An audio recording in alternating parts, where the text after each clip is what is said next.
Welcome to the Jamesburg Presbyterian Church. Today is Tuesday, January the 19th. We're taking a look at the first chapter of the book of Esther. Oftentimes when we think of the Bible, we think of the Bible as a very serious book. It's a holy book. It's God's word to humanity. And so we do not see the humor that is in some of the stories, some of the Psalms, some of the Proverbs. We miss the humor entirely. It's as if God doesn't have a sense of humor. God is the one who created our senses of humor in the first place. So the book of Esther in chapter 1 is a humorous story. The other thing I want to say, and I think I said this last week when I did the overview of the book of Esther, is that the book is not meant to be a historical record. As a matter of fact, the book intentionally gives us facts that are not factual so that we will know, at least the wise reader will know, that this is a story. Stories can contain important truths. Nonetheless, even if the facts of the story are not correct. For example, a parable like the parable of the prodigal son comes to mind. Do we actually need to know that there was a son that did that to his father? Or does the story, in fact, present a truth to us as a story? And the book of Esther is that kind of truth-telling story. So the first thing we're told is that in chapter 1, we're introduced to a king whose name is Ahasuerus. Ahasuerus is not a real name. The name Ahasuerus comes from the Hebrew word which means mighty man. There was no Ahasuerus in the records of history. This may be modeled, however, after King Artaxerxes. Artaxerxes was a ruthless ruler. Artaxerxes was very much in control of his kingdom, of his empire, when he was king. We also know that he was married to one woman, and only one woman throughout his reign. I'll get into that a little bit later. Anyway, Artaxerxes was efficient and, as I said, and did I say, ruthless. There's no question about Artaxerxes' power. All right, the king that we meet here, his name is Ahasuerus, mighty man. And we're told that he has 127 provinces stretching from India to Kush, and that he has at least 4 royal cities, 4 capitals, one of which is Susa, and that this story begins in the city of Susa. These facts, these details are factual in fact in regard to Artaxerxes' empire. We're told that Ahasuerus decides to have a banquet, and he calls all of his nobles and officials together, all the military officers of his army of Persia and Media, all the princes, all the noble people, all the government people to a party. And the party goes for 180 days, 180. Can you imagine any country closing down their government, closing down their military for half of a year, almost? 180 days. Is that even possible? The answer is not realistically. This didn't really happen. However, this is to exaggerate a point about this king Ahasuerus.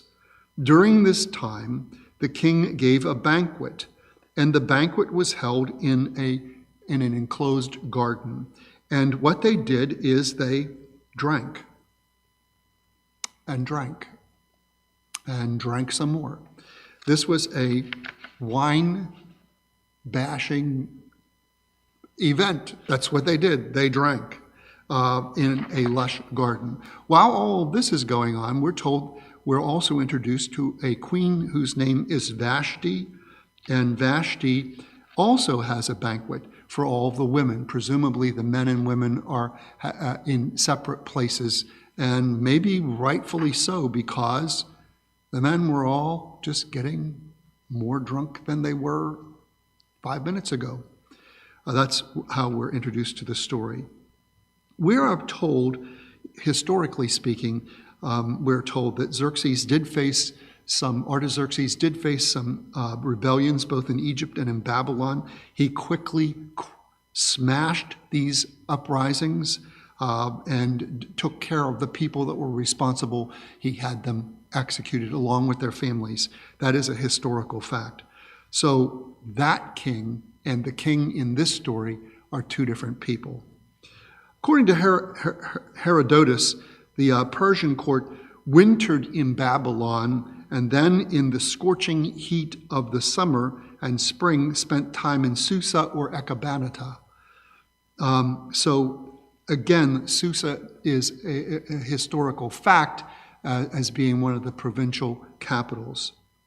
So the banquet goes on for 180 days or half a year. Can you imagine a government being closed down for 6 months? And as I said, then he has a second banquet. And the second banquet is for everybody. That means, if we get this right, that every single person in the empire has come to Susa for a drinking contest. Can you imagine that? Every single person in the whole empire.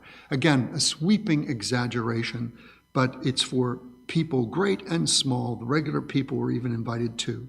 And what they have done is they have waived the drinking rules. Now, apparently back in Persia, back in this alleged empire, they were notorious for drinking bouts. And there was also rules. When the king lifted the goblet to drink, everybody else was required to lift their goblet to drink. When the king was not drinking, no one else could drink. So in this particular story, we're told specifically that that rule has been waived. Everybody can drink as much as they want or as little as they want. They can do whatever they want to do. Vashti is a Hebrew word that means best, B-E-S-T. It actually comes from a Persian word. There is no such historical person as Vashti. And we're told that Vashti is married to Ahasuerus and that she is beautiful. In the second part of this first chapter, we're told that Ahasuerus, who is now in high spirits from wine, commands 7 eunuchs to go to Queen Vashti and appear to the men in this drinking party.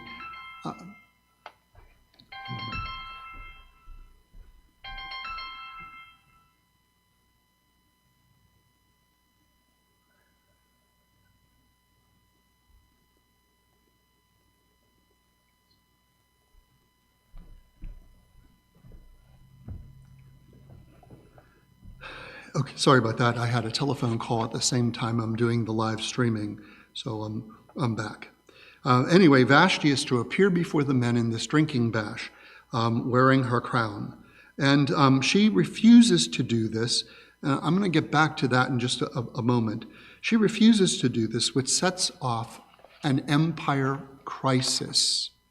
One of the nobles comes to King Ahasuerus and says, "What if all the women in the empire hear about Queen Vashti's refusal to obey her king, her husband?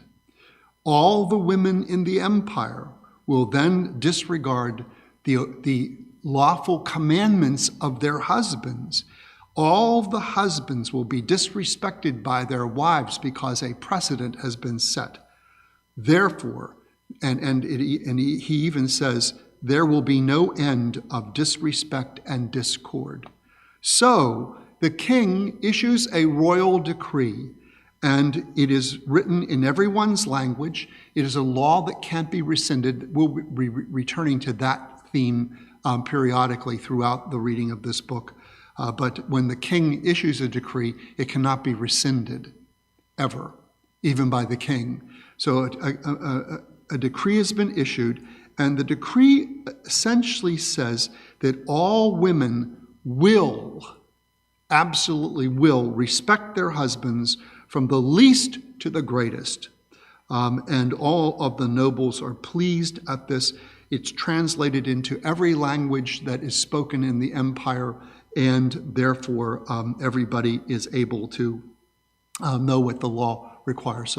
So the crisis is Queen Vashti says she will not come into this drunken bash, and therefore all the women in the empire will disregard their husbands. So a law must be made that women must obey their husbands. Again, a preposterous law, a preposterous crisis.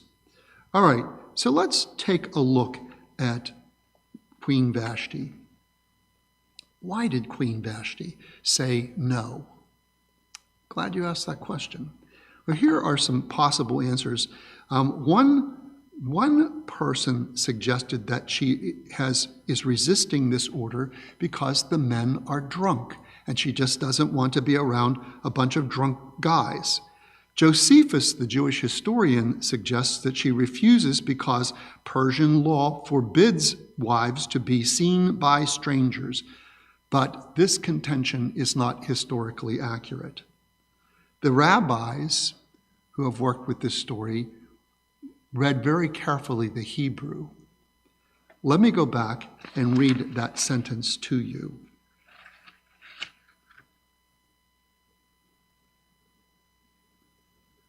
Ahasuerus commands the eunuchs who serve him to bring before him Queen Vashti wearing her royal crown in order to display her beauty to the people and nobles, for she was lovely to look at.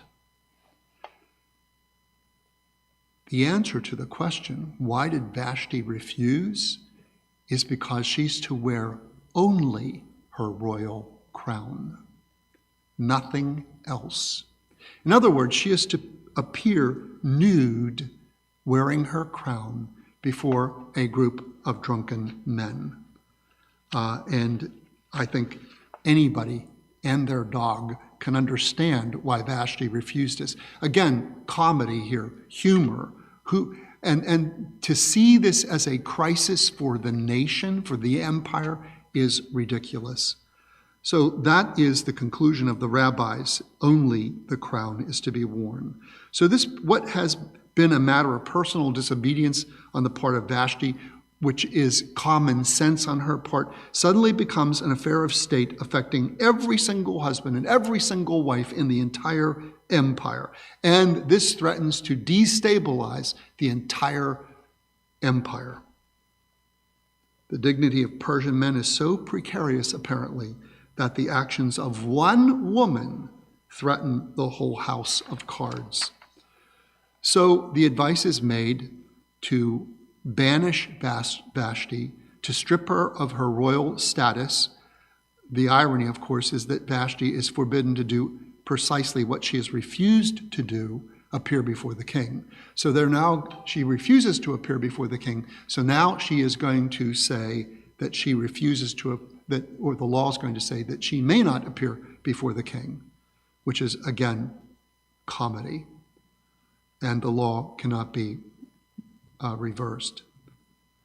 So, in order to protect all of the poor husbands in this empire, this powerful empire, a law has to be made putting the wives in their places. Anyway, we should laugh at this, but the purpose of this chapter is to set up what comes next, and that is how Esther becomes queen. And that is in chapter 2, verses 1 through 23. We will take a look at that next Tuesday on January the 26th. Thank you all for watching today. Tomorrow I do have a spectacular devotional planned. I hope you will tune in and check it out. Thank you very much. Goodbye.